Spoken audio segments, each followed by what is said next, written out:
Let's return to This Week in America. Here's your host, Rick Bratton. Welcome back, everybody, coast to coast. This Week in America. Esteban Rodriguez is the author of Poems from the Heart, Life's Trials and Triumphs. He started writing poetry in 2015 as a way to get in touch with his feelings and emotions. He writes poems about different aspects of his life, including happiness, love, failure, depression, overcoming obstacles, and many more. He decided in 2021 to compile his works into a book as a way to inspire others to overcome their issues and find some meaning in life. Esteban was born in 1972 to a Puerto Rican family in Gary, Indiana, the youngest of 5 children. He was raised Catholic, went to Catholic school from kindergarten through college, was married in 1996, the father of 4 children. After his divorce in 2014, he started to attend therapy, where it was suggested he start writing to get back in touch with his feelings. After spending 5 years writing journal entries and poetry, he decided to publish a collection of works. The author of Poems from the Heart, Life's Trials and Triumphs, Esteban Rodriguez, is our guest on This Week in America. Esteban, welcome to the program. It's a pleasure to have you with us. Well, thank you, Rick. It's a pleasure to be here. I love the collection you put together. You were sharing so much, so many of your emotions, the ups and the downs, to help other people that go through the same emotions every day to get through their ups and downs. What was the inspiration to write this book of poetry? Well, it started when I was in therapy, and at that point, I was going through some depression and was really I felt emotionally dead. So my therapist thought, why don't you start journaling or doing something to get back in touch with your feelings? And oddly enough, poetry was something that I turned to. And what's funny is growing up, I hated poetry. I couldn't stand it. And it's what I turn to now as a way to capture a moment in time, as a way to process what I'm feeling at that point in time. And it lets me go look back and then kind of see how far I've come in a way. And I shared some of the poetry with some friends, and they had all suggested, hey, you should really put a book out there. There might be others who would find that very inspiring, and that's kind of what I did. You are such an accomplished poet. I thought you were going to say, I started it it's a gift, and I've always been in love with poetry. Not the case. I wish, huh? Well, yeah. How did you sort of go back to poetry? Not crazy about it the first time through, but decided to go back or revisit poetry, and suddenly you were an accomplished poet. How did that happen? I started just doing journal entries, kind of like capturing what I felt that day, what I went through that day. And it just kind of started to come out of me, and while I don't necessarily follow a necessary rhythm or rhyme pattern, I sort of associated it more with poetries I've read before in the past, and or passages or spiritual passages or things of that nature. So I just kind of went with it. And before I knew it, I had like 80 to 100 different poems written over the course of a 4 to 5 year span. And so kind of went from there. Esteban Rodriguez, our guest on the program. He is the author of Poems from the Heart, Life's Trials and Triumphs. You'll find the book at Amazon, Barnes & Noble, the usual places. Link on by going to our website, thisweekinamerica.us. Why do you write about life? You mentioned this was starting in journaling, and you started in that direction, but you focused on that, and you're very perceptive with your life and sharing it. Why focus on life? And have you thought about going in other directions? Yeah, I mean, for me, since I was trying to overcome different hurdles and problems I had, focusing on my life put things in proper perspective and gave me a new appreciation for things that I wasn't appreciating before, things I've taken for granted. And it surprisingly for me, it just gave me a lot of material to work with. Everything from hardship to overcoming hardship to experiencing the joy. There's one poem in there where a friend gave me a picture of their baby, and I wrote little hands and little feet, just basically talking about this baby that I saw swaddled up, and just captured that emotion of seeing that beautiful picture right then and there. And this poem just came out. So this focusing on different aspects of life. There's so many different aspects of it. It just gave me a breadth of different things to write about.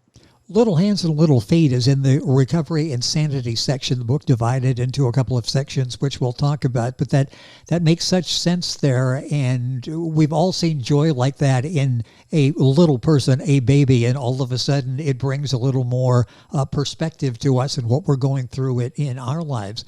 How has writing helped you overcome the obstacles that you faced? How has this played a part in just sitting there with a pen, and that really was therapy for you in the beginning, wasn't it? Right. For the longest time, I ran away from those situations. I would bury them deep down. I would just hide it. And writing it a lot made me sort of face it, made me recognize it, made me not run away from it and deal with it in a healthy way. And so I just kept with it because it was helping me in my situation in overcoming what I needed to overcome, and just feel better, feel more appreciative, feel like in many respects you have a new lease on life. And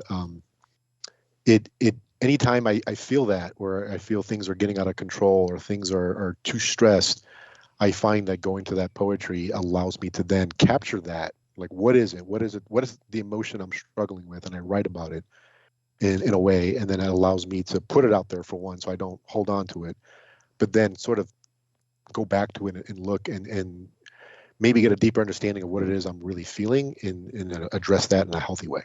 Our guest on the program is Esteban Rodriguez. He's the author of Poems from the Heart, Life's Triumphs, Trials and Triumphs. I want to go back to talking about poetry again. Did that give you more maybe insightfulness as to what you were writing as opposed to sitting down and just writing a couple of sentences? I'm thinking the thought process that goes into poetry, very few words, but very meaningful words. Am I making too much of that, or did the poetry really help you maybe come to terms with your feelings? I think it's a little bit of everything. I think the reason why I gravitated to poetry because it allowed me to express what I was going through in a way that made sense to me. And then at the same time, when you start to write a poem, you start to, you're gathering certain thoughts about what am I writing about, where am I going with this, and those thoughts start to formulate, and you start to get a little more insight as to what am I experiencing about something that's triggering this, right? Whether it's joy, whether it's struggle.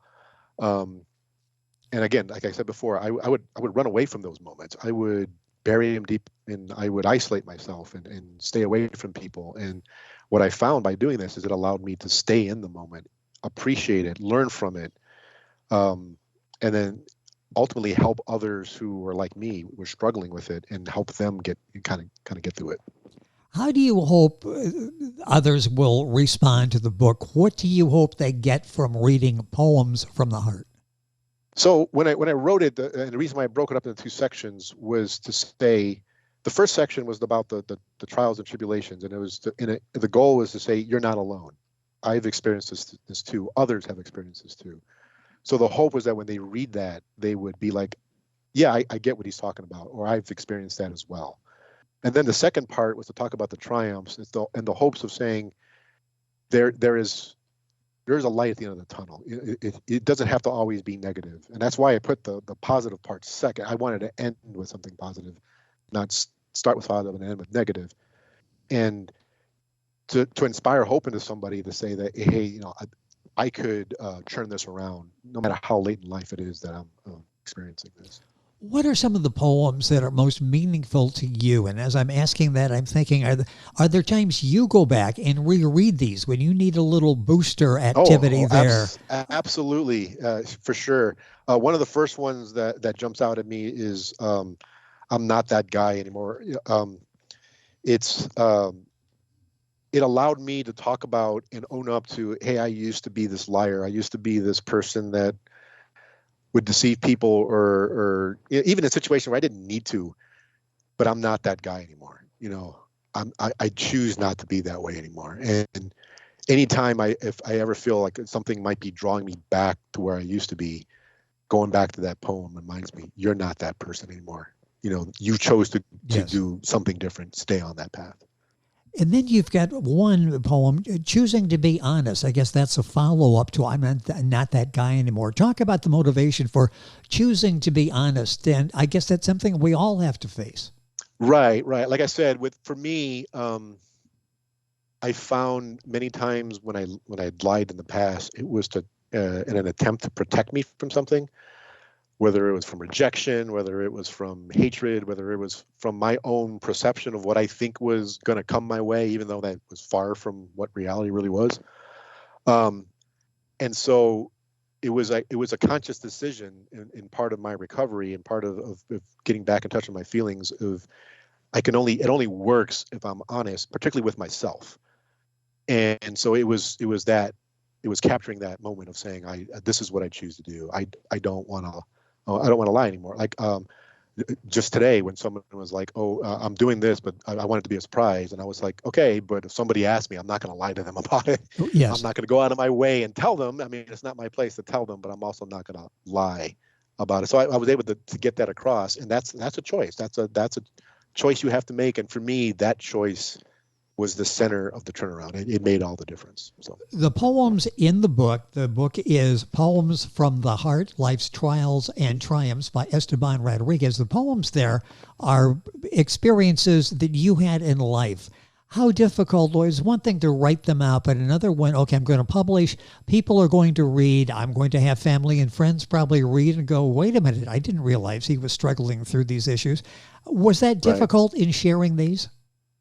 It was part of the reason why it took 5 years before I finally decided to say, let's go put this in a book. But at the same time, I shared it with enough different people and they found inspiration from it that it was enough to say, okay, if I write this, and even if just one person is able to come to me and say, thank you, it made all the difference in the world, it was worth it.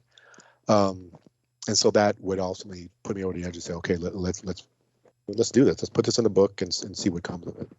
Well, that's why it's doing so well, resonating so well, is because there's this relatability. We feel like Esteban went through that. He's been very honest about his emotions. He can help me. Whereas if you would have just maybe come up with these clinical observations and shared them, it's like, well, what does he know? What does he know in this case is you've been through a lot of the ups and downs that all of us have been through.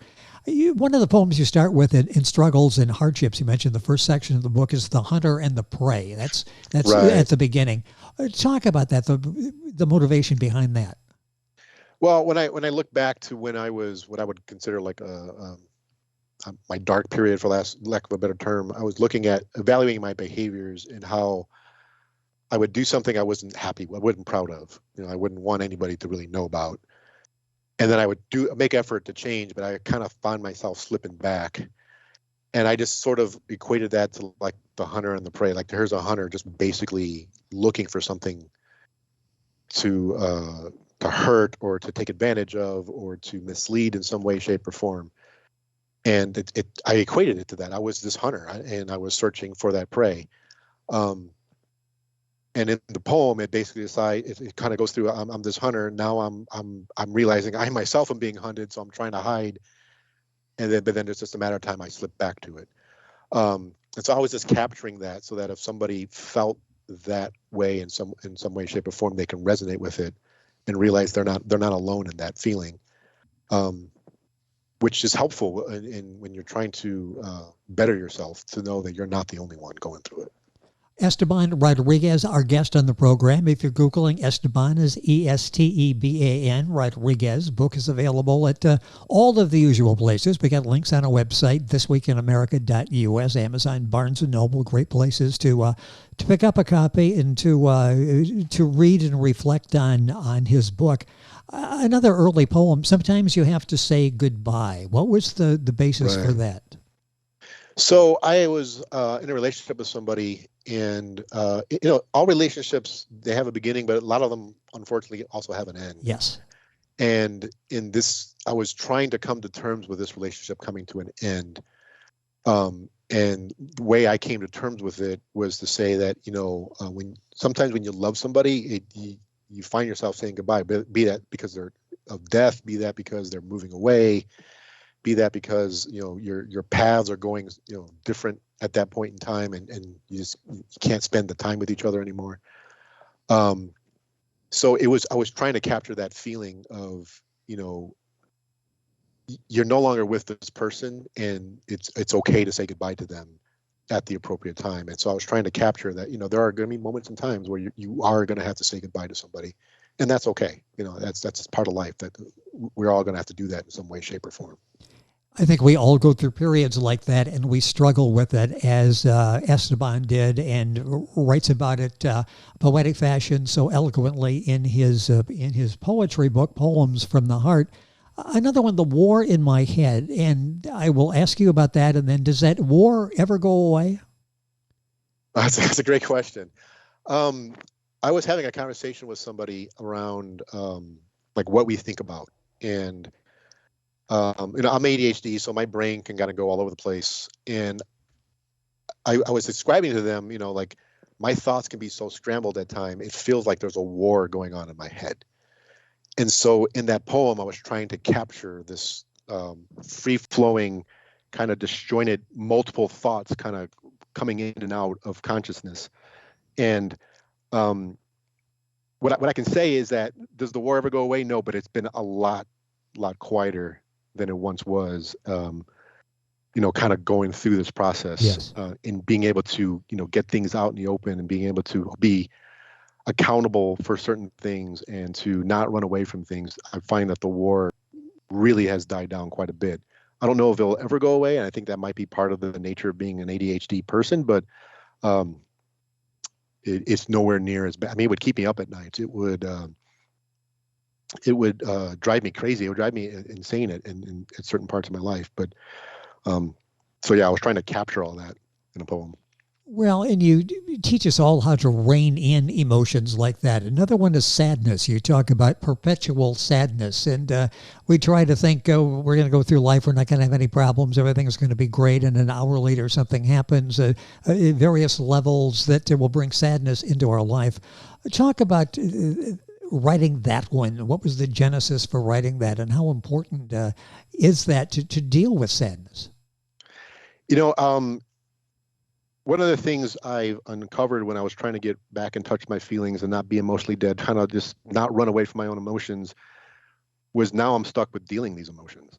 And sadness was one of the ones, that one of the, at least for me, one of the unfavorable ones. But it's an emotion, and it's a valid emotion, and you need to express it. You need to accept it for what it is. And while it can be scary at times, it's not there to destroy you. It's there to help you, to guide you, to warn you, to make you better appreciate things. Or there are many reasons why sadness might come into your life. And so therefore, for me, to write about it meant it's not this scary beast anymore. Sure, it may be unpleasant, and it often is unpleasant when you go through sadness, but it's not something that's going to make me do something I wish I didn't. And so writing about it for me was a way of trying to conquer that fear, to accept that there are good emotions, but then there are also bad ones too. And so you have to come to peace with all of them, in your own time, in your own way, and move on from there. You said something very interesting there. Well, a lot very interesting, but one that I'm thinking about and would like to pursue. You talk about you'll learn how to deal with it. Okay, that's step one. But dealing with it doesn't mean it's going to go away. Dealing with sadness doesn't mean you're never going to be sad again. It's almost, when you deal with these emotions, it's like now you have a roommate, but maybe you know how to handle that roommate. Is that how it works? That, okay, I learned how to deal with it, but that means I have to constantly be on guard, vigilant, so that I can deal with it. I would say that, and for me as well, it provides more insight into either what you're going through at the moment, or it could provide more insight in terms of being more appreciative of what you actually do have. Because for a while there, when I would have sadness, it was almost like everything else fell apart, and this one thing that was driving me be sad, it was all or nothing. It was this or nothing else. And one of the ways I had to realize when I was coping or dealing with sadness was be appreciative of what you do have. because you do have a lot, and it puts things in its proper perspective. And like I said, it may be hard to see or even understand at the time, but each emotion has its time and place, and it's just coming to terms with that and accepting that. And yeah, you're right. I mean,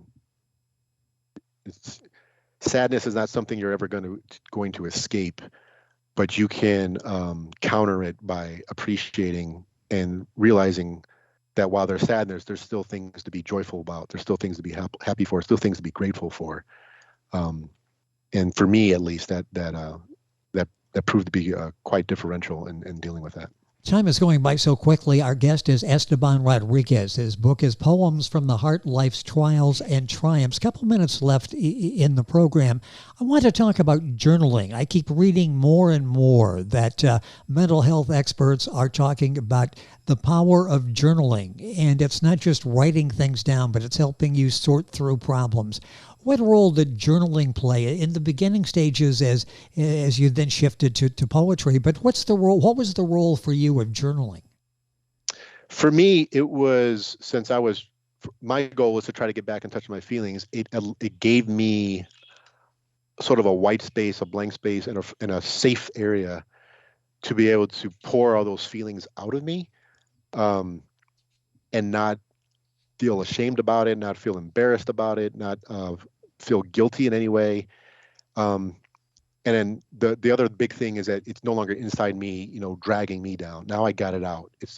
I was able to, even though it's just me in the journal, I was able to express it in some way, and not before I would hold on to it. Like if I was to ask you to hold on to a cup of water and ask you how heavy it was, you may say it's not heavy, but if you held on to it for 5 hours, I'm sure after a while your arm will start to shake and it would feel kind of heavy. Yes. If you hold on to something, it's going to drag you down. And for journaling, it became a way of not holding on to it to the point that it was going to bring me down like that.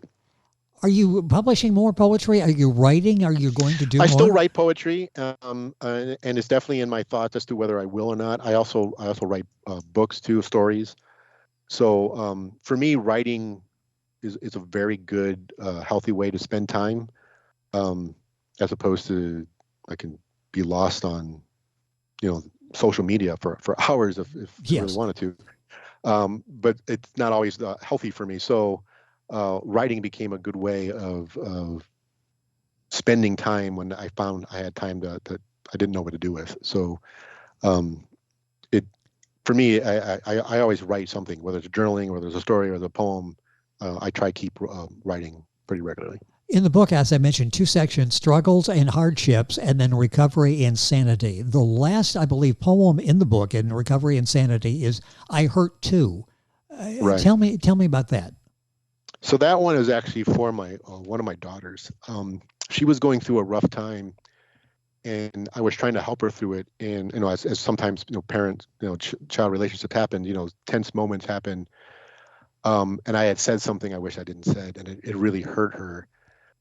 And reflecting back, I was in pain too. So I wrote that poem to her to let her know that you're not the only one hurting. I hurt too.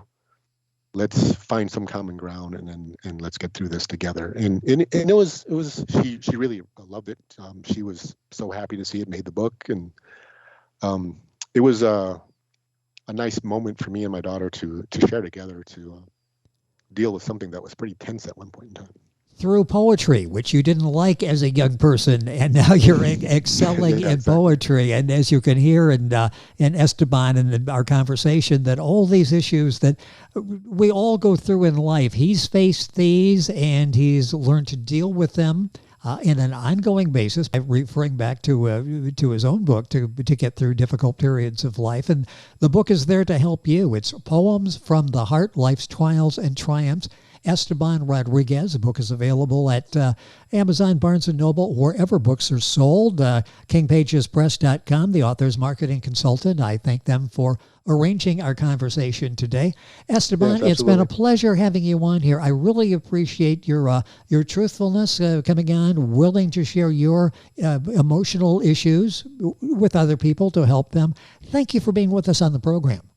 It's been my pleasure, and thank you for having me here. And I really enjoy. I didn't never done something like this before, and this has been very enjoyable. Thank you. Well, you're very good at it. So I appreciate you taking the time to be with us. Esteban Rodriguez. The book is Poems from the Heart, Life's Trials and Triumphs. You'll find all the information on our website, thisweekinamerica.us. Back on today's program, right after these messages. This Week in America is online. You can visit our website, thisweekinamerica.us. Scott Pinkerton, Associate Producer of This Week in America. Jay Anderson, Segment Producer. Ben Watson, Webmaster. Otto Bechet, Director of Engineering and TV Production. This Week in America produced and is a trademark of Blue Funk Broadcasting, LLC. For information on all of our guests and to listen to this week's show, our website again at thisweekinamerica.us. And I'm Sean Bratton, Executive Producer of This Week in America.